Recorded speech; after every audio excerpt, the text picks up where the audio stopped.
ముందుగా అందరికీ నమస్కారములు. ఈరోజు నన్నయ్య తన కవిత్వంలో గల 3 ప్రత్యేక గుణాలను ఈ పద్యాల ద్వారా వివరించారు.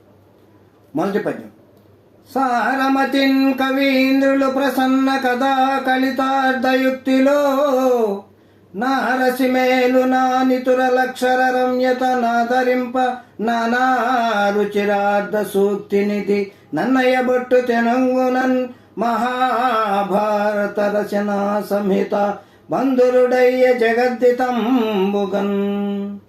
నన్నయ్య భారతాన్ని అనువదించడంలో 3 ముఖ్యమైన విషయాలను ప్రాధాన్యతనిచ్చారు. అవి ప్రసన్నమైన కలితార్థయుక్తి, 2 అక్షర రమ్యత, 3 నానా రుచిరార్థ సూక్తి నిధిత్వం. భారత ఆంధ్రీకరణలో ఈ 3 గుణాలకు నన్నయ్య ప్రాముఖ్యం ఇచ్చిన విషయాన్ని ఈ పద్యం సూచిస్తుంది. భారతం యొక్క 2వ పద్యం విశ్వజనీయత.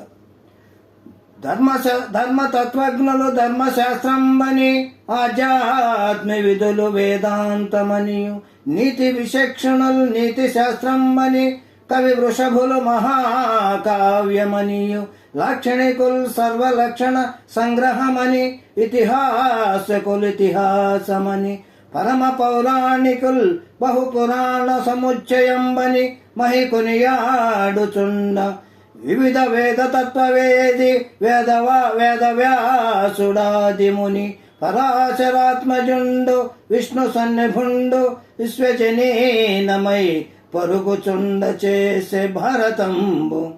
భావం. భారతాన్ని ధర్మశాస్త్రం తెలిసిన వారు ధర్మశాస్త్రంగా భావించారు. ఆధ్యాత్మ కోవిదులు వేదాంతం అన్నారు, నీతివేత్తలు నీతి శాస్త్రం అన్నారు, కవిశ్రేష్ఠులు మహాకావ్యం అన్నారు, ఐతిహాసికులు ఇతిహాసం అన్నారు, పౌరాణికులేమో పురాణ కాణాచి అన్నారు. ఈ విధముగా వేదవ్యాసుడు భారతాన్ని సర్వులు ప్రశంసేలా రచించారు. 3వ పద్యం. సత్యవాక్యం విలువ. నుత జల పూరితంబులకు నూతులు నూరిటి కంటే సూనృతవతముక బావి మేలు మరి బావులు నూరిటి కంటే నొక్క సత్క్రతువది 10,000 తత్క్రతు శతంబు కంటే సుతుండు మేలు తత్సుత శతంబు కంటే నొక్క సునృత వాక్యము మేలు చూడగన్. భావం. నిండా నీరున్న 100 గోతుల కంటే ఒక బావి మేలు, 100 బావుల కంటే ఒక క్రతువు మేలు, 100 క్రతువుల కంటే ఒక కుమారుడు మేలు. పరిశీలించగా 100 కుమారుల కంటే ఒకే ఒక సత్యవాక్యం ఎక్కువ విలువైనది, ప్రియమైనది.